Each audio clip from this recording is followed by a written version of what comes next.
You are the one, there's no one else who lifts me up and gives me water from the well. But there's a road that seems to drain it all away, and once again I'm left in fear and doubt. My strength is crying out. So here I am again, willing to be opened up and broken like a flower in the rain. Tell me, what have I to do to die and then be raised, to reach beyond the pain like a flower in the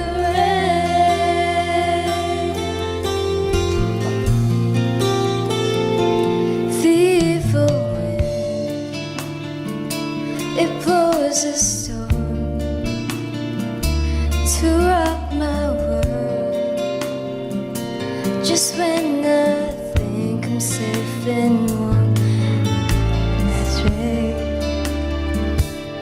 far too easily. It's always hard for me to say I'm wrong until I know I can't go on. So here I am again, willing to be opened up and broken like a flower in the rain.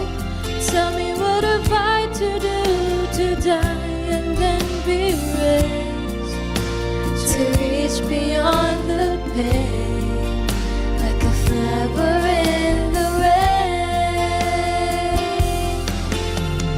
Lord, you have searched me and know when I sleep and when I rise. You're familiar with all my ways. Even the darkness will shine like the day when you look into my heart. So here I am again, willing to be opened up and broken like a flower in the rain. Tell me, what have I to do to die and then be raised, to reach beyond the pain like a flower in the rain,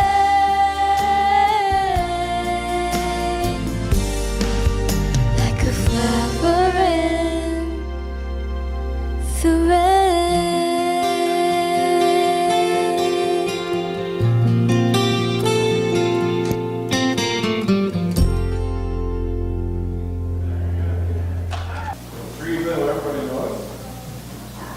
And Papa Jerry, and Mama Leah, and we have a new one, who was 1 year old last week, Mishael. And they want to bring him today to dedicate him to the Lord.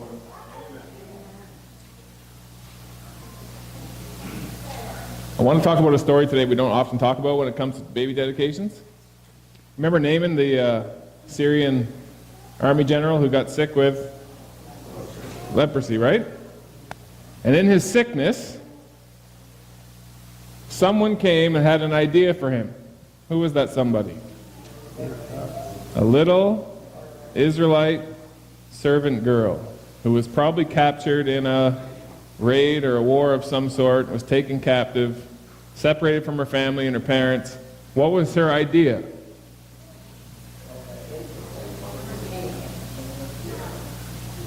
You should seek out the God of Israel. And Elisha the prophet. That's all we know about that girl. Never mentioned before, never mentioned again. But in that one little story, you can assume a lot of things. When she was little, someone, whether it was grandpa or grandma or mommy and daddy, whoever was raising her, they told her about God, that he was mighty, Had she had an easy life? No. It would have been very easy for her as she was being taken captive to ask God, where are you? But when she was little, she came to know God so deeply that she knew that even though God is allowing me to go through difficult circumstances, He is as real as He ever was. And I know Mishael is going to grow up in a world that's going to be increasingly difficult. It's going to be easier and easier to ask, God, where are you? And it's Leah and Jared's desire and our desire for him to know that God is always, always there. You gonna let me hold you? So handsome. Look at you. Look at this guy. Let's bow our heads together. Heavenly Father, we stand before you because you've called us. You've invited us to dedicate our children to you, to put them in your hands, both figuratively and literally, to realize that you created them and designed them before we knew anything about them. That every characteristic, every personality trait is in your hands is one of awesomeness and beauty and strength. So Father, we have Mishael today, with Jared and Leah and Teresa. Father, you've been leading them. You've been guiding them, you've been growing them and stretching them. Father, continue to do so. May this family be a family that stands for you through the ups and the downs and all things. We ask it in Jesus' name. Amen.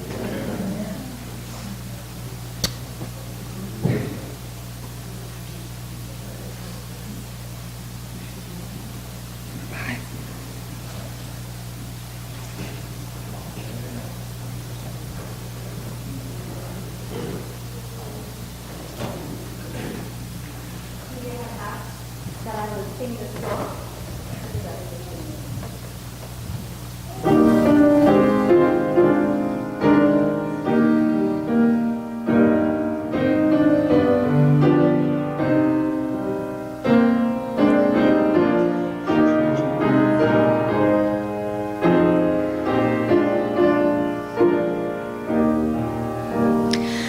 We give this child to you, our precious gift of love. Help us to lead step aright with guidance from above.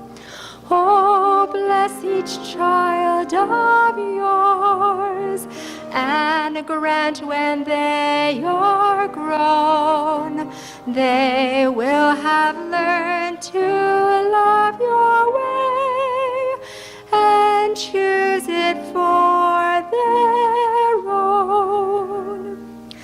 We give ourselves to you, and may our spirit fill our hearts and homes, that all we do be subject to your will.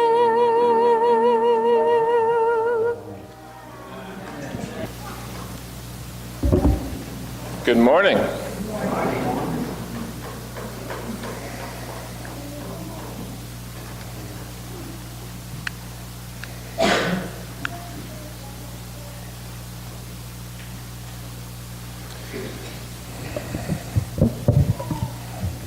Apparently, I should take a Sabbath off more often. Nika saw me this morning. Her eyes got big. She said, Pastor, you're so handsome today.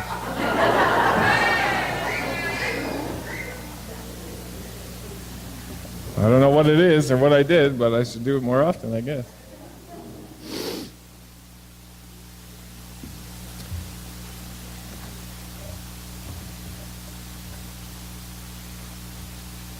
So I hope you're ready this morning to do some thinking.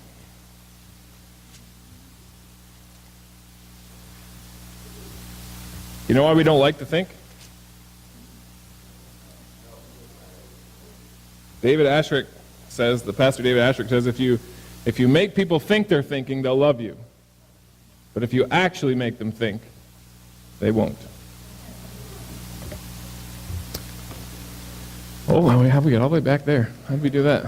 There we go. Our message today is called The Dark Middle. So 9 days ago today, a couple that I went to college with lost their son 10 minutes from home in a car accident. When I was 15 years old, one of my best friends was riding his bike, and one of those vans with a big mirror came around a corner and clipped the handlebar on his bike and threw him into the ditch, and he hit his head on a culvert, and his life was over.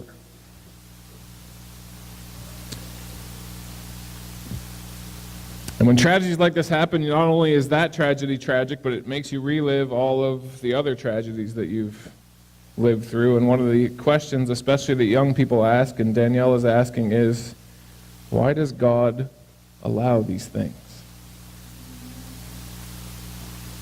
Because, He's God, right?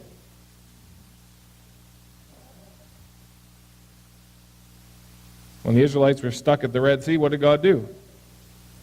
He just opened it. When Jairus' daughter was dead, he just said, "Little girl, arise." And I think one of the big mistakes that we've made as a people is we come together at church and Sabbath school and we teach our children from a little age that God can do anything. And our Sabbath school stories for them are all the victory stories and all the stories that end well. And then they grow up watching movies, and in 2 hours you go from a terrible problem to a complete resolution and everything is happy. And then you get older and find out that not every story ends well. And some of them don't end anywhere close to it. And so our message this morning is called The Dark Middle.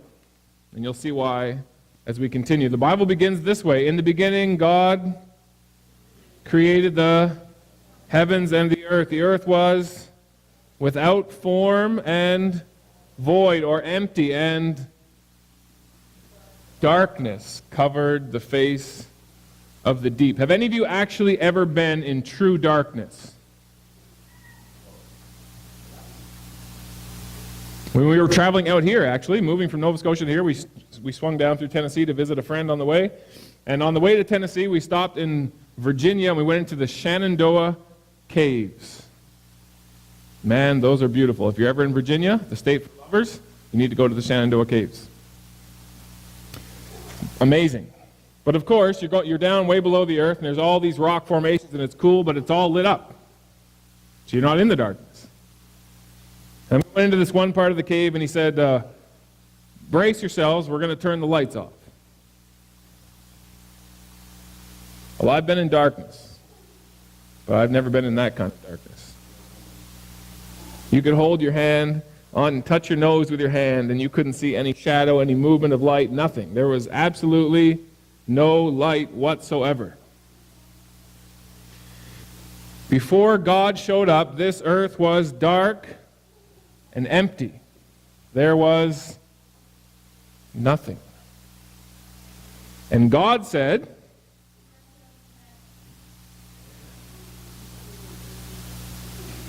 now that picture, what's the light? But in Genesis 1, that's not what the light was. The sun wasn't made till the fourth day, and that's a whole sermon all by itself. The plants came on day 3, the sun came on day 4. You figure that one out. Let there be light. And then what? And there was light. And then what? He separated the darkness and the light, and he called the light day, and the darkness he called night. Right? Right? Are you sure? Yeah. Don't agree when you're not sure. It's bad. It's even worse when you think you're sure and you're wrong. Because God didn't make day and night. He made night and day. And And my son Nathaniel still struggles with this. Whenever we have a conversation about it, he just goes away frustrated. He cannot understand why we start a day in the evening and end it the next evening. He thinks the midnight system makes a lot more sense because you're awake for the whole day, and when you wake up the next day, it's a fresh new day. But the Bible doesn't say that. The Bible says there was evening and there was morning. The night came first and the day came second. And we're going to find out there's a reason why. Because everything God did and everything God does and everything God made and the way He designed it is all telling one story. Before I came, it was dark.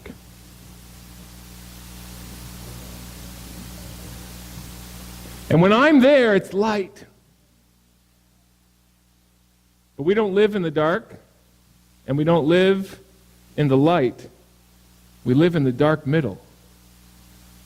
And we'll see what that means. So He separated night, day. There was evening, there was morning, the first day, and God said it was good.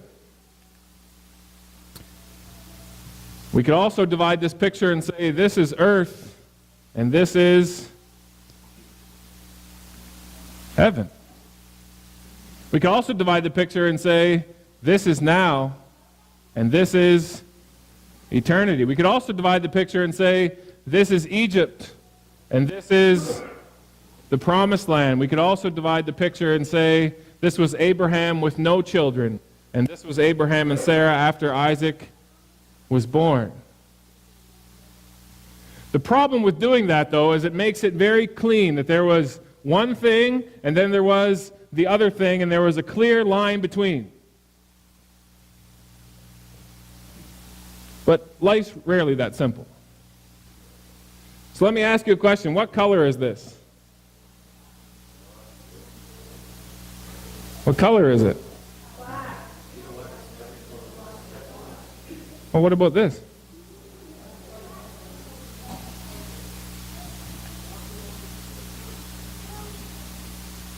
You'll meet people in religion who think everything is black and white. I admire their idealism, but it simply isn't the case. Just isn't that simple. It doesn't just transition from one to the other. In fact, when we go from evening to morning, does it just happen? No, it does not. It doesn't. In fact, here in the winter, it never really gets day. It's kind of evening all day long. And then in the summer, it's never really night. It's kind of evening all night long. So it's not that simple. There isn't just here and here. In fact, we're going to find out this morning that we actually live right here. And you'll see why. This is where Christians live. They live in the dark middle. Last week, 2 weeks ago, my last week with you, we looked at the children of Israel when they got to the borders of the promised land, right? Were they in Egypt anymore? Nope. So they had left the darkness. Were they in the promised land? See, it's just not that simple. You don't just flash from one to the other. So I invite you to open your Bibles again to 1 Peter chapter 2. If anybody knew about life in the dark middle, it was Peter.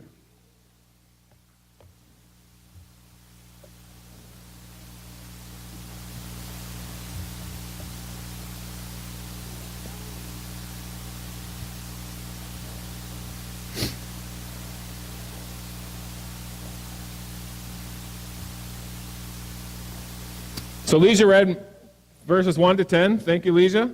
We're not going to read all 10 verses again, but in these verses, Peter is describing that there's two kinds of people.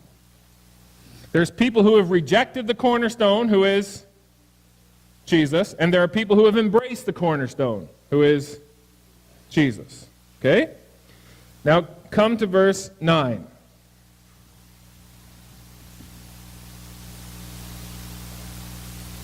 This is Peter speaking to those who have embraced Jesus. You are a chosen generation, a royal priesthood, a holy nation, his own special people, that you may proclaim the praises of him who called you out of darkness into his marvelous light, who were once not a people but are now the people of God, who had not obtained mercy but now have obtained mercy. Does that sound good?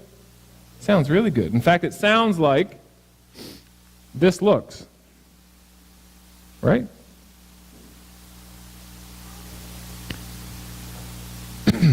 You are a chosen race, a royal priesthood, a holy nation, a people for God's own possession, that you may proclaim the excellencies of him who has called you out of into his... You know, that theme of light and darkness goes all the way through the Bible. And if we just had this verse, it sounds like we were in the darkness and we just stepped out and now we're in the sunshine. But how many of you, honestly living this life, feel like you're always in the sunshine? Because I sure don't. So what's wrong? You know what the very next verse says in the very same chapter? Verse 11, Beloved, I urge you as aliens and strangers to abstain from fleshly lusts which wage war against the soul. Boy, that doesn't sound so much like sunshine and roses, does it? It sounds more like this. So where are we? Are we in the light? Or are we in the darkness?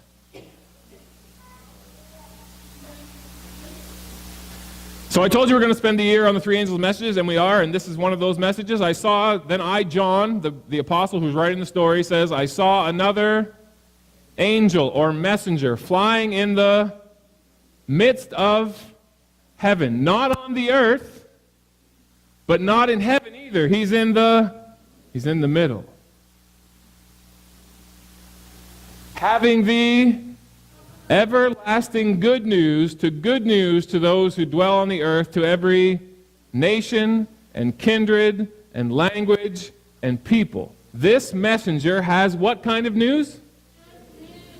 Do you like good news? I love good news.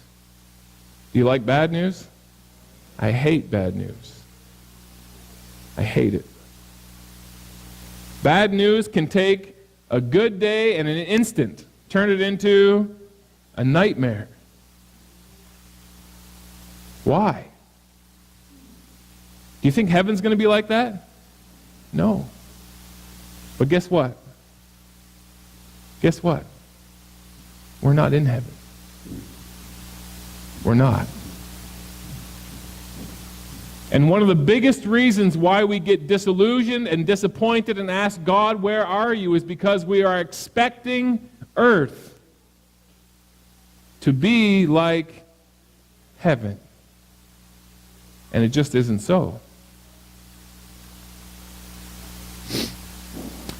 In the days leading up to his death, Jesus, in fact, on their final journey to Jerusalem, they hadn't been there for months, he took the 12 aside. He began to tell them what was going to happen to him. He said, Behold, we are going to Jerusalem, and the Son of Man will be delivered to the chief priests and the scribes, and they will condemn him to death, and will hand him over to the Gentiles. They will mock him and spit on him and scourge him and kill him, and 3 days later he will rise again. Is that pretty clear? Pretty clear, right? We read it, we understand it. You know why? We can read it and understand it so easy? Because it's history. It's not my life. It's somebody else's life. It's not my time, it's somebody else's time. But the people who were living there, the 12 that were taken aside to hear this message, you know what they heard? You know what they heard? They heard a message that their mind and heart would not even allow them to entertain. La, la, la, la, I don't hear you. I can't hear you. Don't tell me that.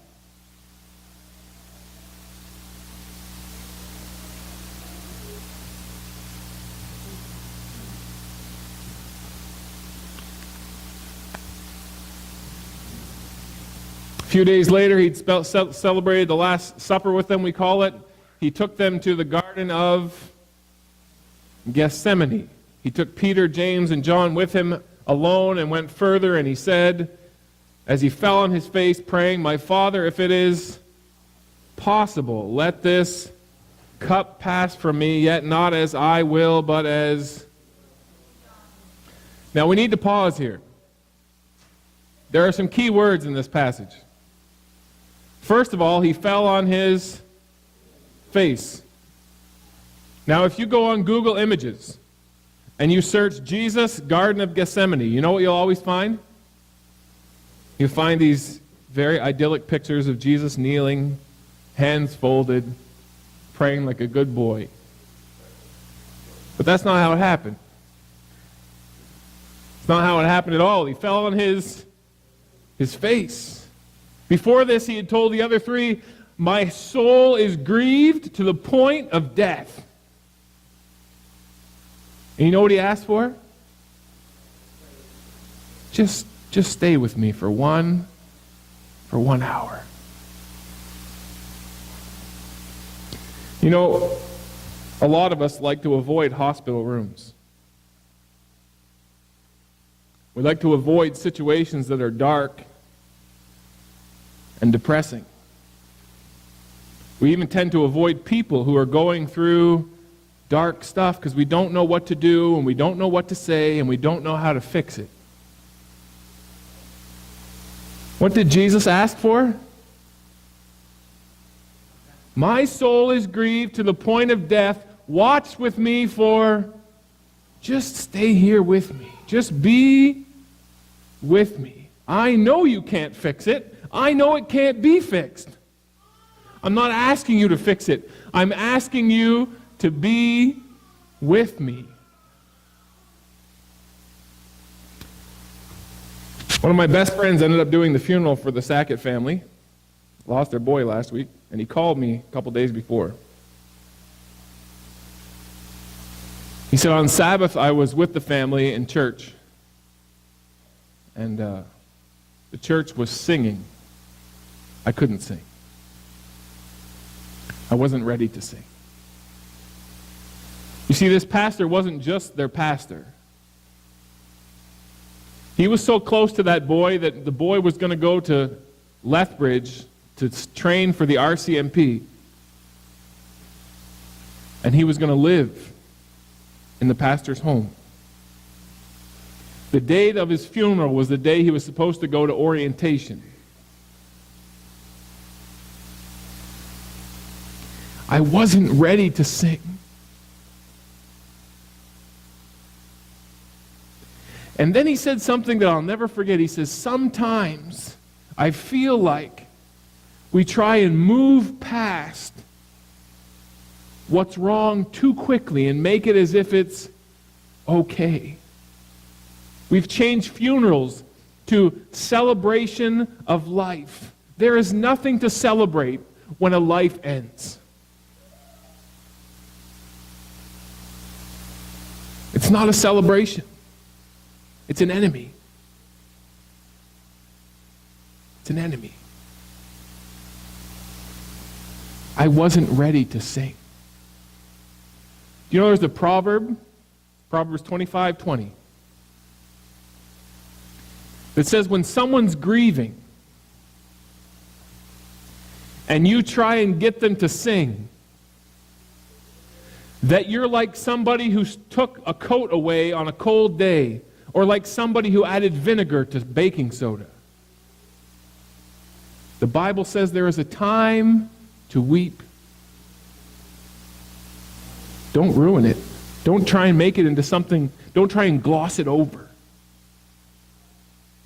Oh, it's okay, it's going to be okay. Oh, God had some purpose in this. God never intended for death to ever exist. There is no purpose in it. We say the meanest, craziest. If we actually thought about the things we say when people die, it's horrific.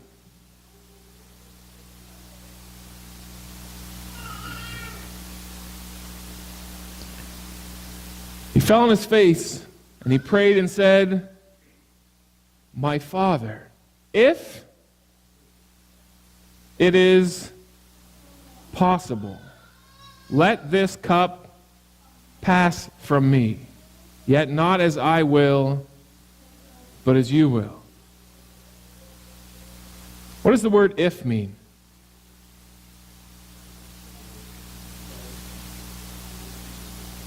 If implies that there are options, right? What does possible mean?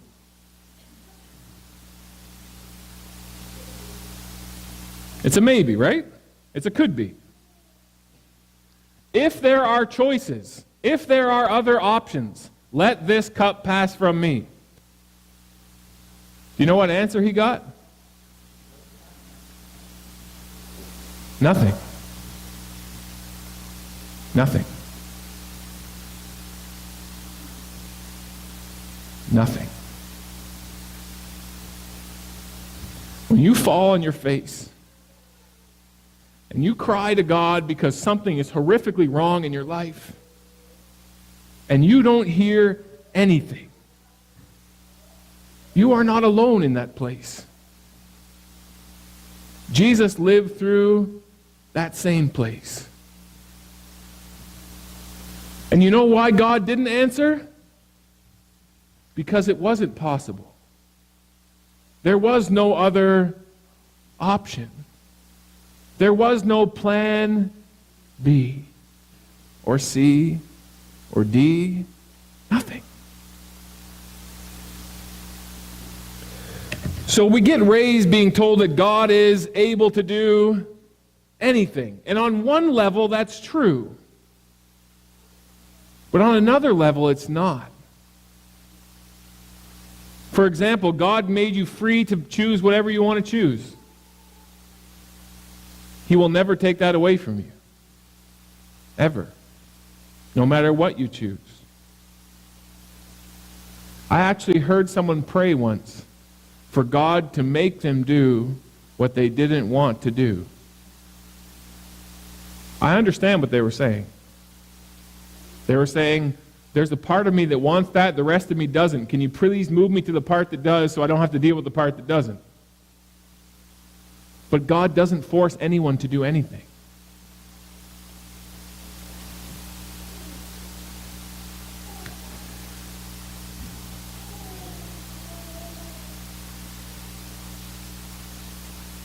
God raised Jairus' daughter from the dead, right? The widow of Nain's son. I remember distinctly walking into the funeral parlor and seeing my mom in the casket for the first time and knowing intellectually that God could just make her sit up and everything would be okay. He did that for Lazarus. But you know where Lazarus is today? Back in the same place he was when Jesus said, "Lazarus, come forth." And it's not God's choice that put him there. It was our choice. You say, "Well, I didn't make that choice." No. No, you didn't. Neither did I. We got born into the dark middle. You see, whether you're Canadian or American or Filipino or wherever you're from, did you choose it? No, you did not. Whether you're white, black, or some shade in between, did you choose it? No, you did not. Male, female, choose it? No, you did not. But you are what you are. And when God designed this planet, He had a plan. But a key component of that plan was they're going to have to choose what they want. How many kids have been in a family where mom and dad chose to move somewhere else, and they had to leave their family and leave their friends, and they really had no choice in it? Adam and Eve made a choice, and we are the children that came from it, and we really have no options. We live in the dark middle. You say, well, Pastor Dan, I thought this was a good news message. We live in the dark middle between the promises and the reality. We are no longer at home here, but not free from here either. Does that make sense to you? You see, before you know about Jesus, where are you? You're just here. You're 100% fully invested here. And whatever happens, happens, and you rise and fall with it, and when it's over, it's over. But then you find out that there's another story, that it's not just about here, that there's actually a story before and there's a story after. And suddenly you're not satisfied with here, you want to be over there. You know, that's how advertising works. Did you know that? You're happy with the car you have until you're watching TV and you see this car that can do things your car can't do and looks better than your car and goes faster than your car, and suddenly you're not happy with your car anymore. You need a new one. But Jesus' story is not advertising. Jesus' story is helping you discover who you are and what you were made for and what his plans are, so that you can make different choices than people who have made before you. But when you make that choice, you know what happens? You move from one kingdom to another, but you're still living in the one you left. Does that sound awkward? Let me make it more awkward for you. You get engaged to someone. You start living together. That's not how it's supposed to go, but that's what you do. And then you discover that the relationship is not going to work, and that you'd rather be with somebody else. But circumstances prevent you from moving out of the living situation that you're in. And so when you have romantic evenings with your new person, they happen in the place that you live with your old fiance. Is that awkward? That's very awkward. Who's the king of this world? I heard two answers. Who's the king of this world? There are two answers. Because we live in the dark middle, where Satan has lost, yet the battle continues. Remember that Japanese soldier in the Philippines up in the mountains fighting a battle that was long over?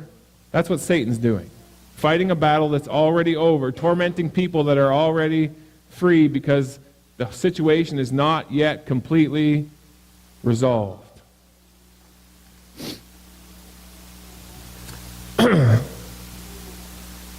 Track with me on this one. By faith, Abraham, when he was called, he obeyed by going out to a place which he was to receive for an inheritance, and he went out, not knowing where he was going. By faith, he lived as an alien in the land of promise, as in a foreign land, dwelling in tents with Isaac and Jacob, fellow heirs of the same promise. For he was looking for the city which has foundations, whose architect and builder is God. Now the land of Ur is where Abraham originally came from. And architects, archaeologists, you know what they've discovered in the land of Ur as they dug down? They discovered houses. And not just houses, but houses with indoor plumbing. Abraham left that, went to a land that wasn't his, and lived in tents. Now watch this. By faith, Abraham, when he was called, what tense is that? It's past tense. He obeyed. What tense is that? He obeyed by going. That's present tense. Out to a place which he was to receive. What's that? That's future. For an inheritance. And he went out, not knowing where he was going. By faith he lived as an alien in the land of promise, as in a foreign land, dwelling in tents with Isaac and Jacob, fellow heirs of the same promise. He was looking. What tense is that? For the city which has, whose architect and builder is God.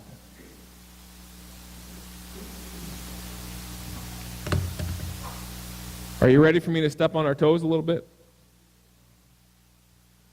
The dark middle, where we live, does not have to be as dark as we make it. Let me explain to you why. When the Israelites left Egypt, they left literal darkness, but they didn't go to the promised land, they went into the wilderness. They lived in a no man's land between where they came from and where they were going to. Many times in that journey, they desired to return. You know what the Bible says about a dog? It says a dog returns to its vomit. We prefer the dysfunctional comfort of our past over the uncertain uncomfortableness of what may be ahead. Let me add one more thing to it. They come to the border of the promised land. They send spies over, and the spies come back and say, "It is indeed just like he said." But they're still not there. And then the spies went on to say, but the cities are so big.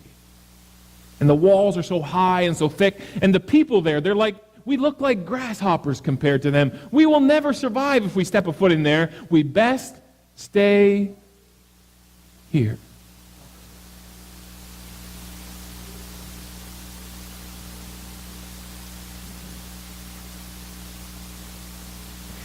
I know you're not getting it yet. You know how I know?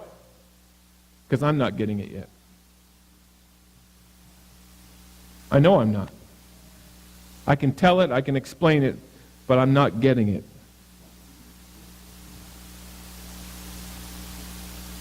They could have gone in. It wasn't God who stopped them. They chose not to go in. There are people who literally choose not to come in here because they think it's a group that they could never belong to because the walls are too high and the giants are too big and the issues in their life are too complicated and they just can't do it. Because they're doing the same thing that the Israelites did in the wilderness. They looked at themselves instead of looking at God. If we really had our eyes fixed on Jesus, we would know that the path from here to home is not an upward descent of victory after victory. We would know that it's a war. Because Jesus fought a war every day of his life. As someone said in Sabbath school this morning, he dropped behind enemy lines. They tried to kill him when he was born. They tried to kill him time after that. They couldn't stand him because the light came into the darkness and the darkness could not handle it. John chapter 1 verse 3. We flee back to the darkness when we see the light because we think, oh, I could never live there. But here's the kicker. Here's the kicker. God never expected Israel to knock down the walls. In fact, the first voyage in was the only one that was truly successful because it was the only one where they actually God had their full attention. And all he said was, I just want you to walk around. That's it. Watch what I do. But does God have our full attention? Do we actually say, God, just help me see what you want me to do and don't let me stress about the rest. You figure that out. Do we do that? We don't. Why? Because we're too obsessed with ourselves.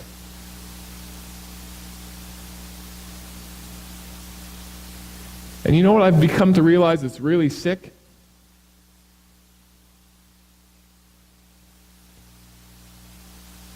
God could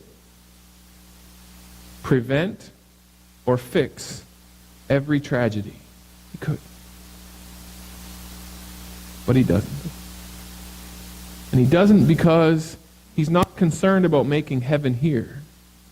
He's concerned about getting us to the promised land. This is going to hurt.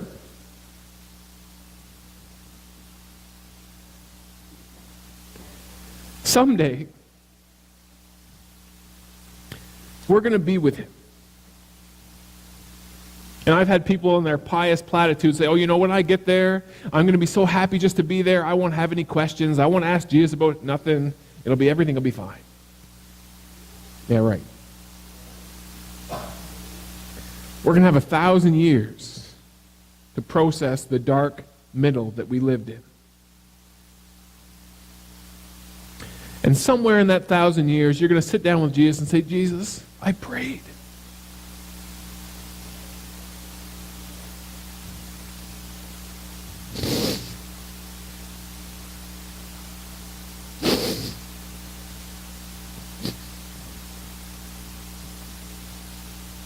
Why didn't you answer me? I called. Why didn't you call me back?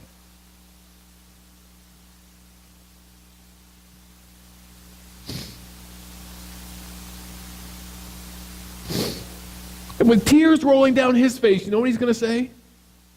He's going to put his arm around you. He's going to pull you in.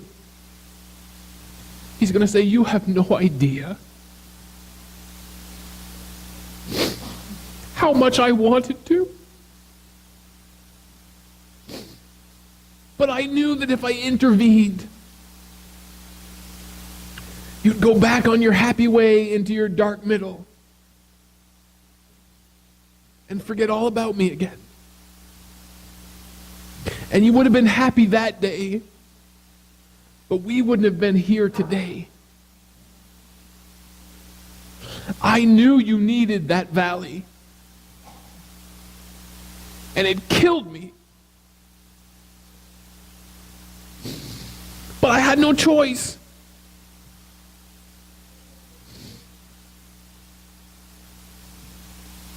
We think God has options between great, better, and best.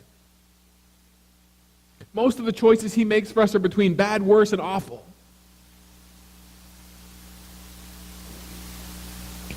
And when we try and answer the question and say, well, why did this happen? And why did that happen? And why did he stop this? And why did he stop that? That's not the real question. The real question is, do I believe that the God who sent his son across enemy lines, who fell on his face while everyone abandoned him, who hung on a cross and said, my God, why have you forsaken me? Who hung on the same cross and said, forgive them, Father, for they know not what they do. The real question is, do I believe in him? Because if I believe in him, I know this will all end well. But if I don't believe in him, I'll just go up and down with the walls and the giants and the tragedies and the chaos, and I'll say, God's good one day, and I'll say, God be cursed the next day, because I don't really trust him.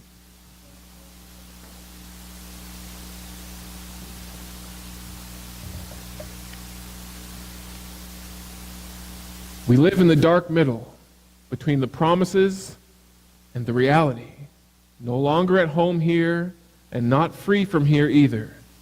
What's the good news? We aren't staying here forever. And while we are here, Jesus is enough.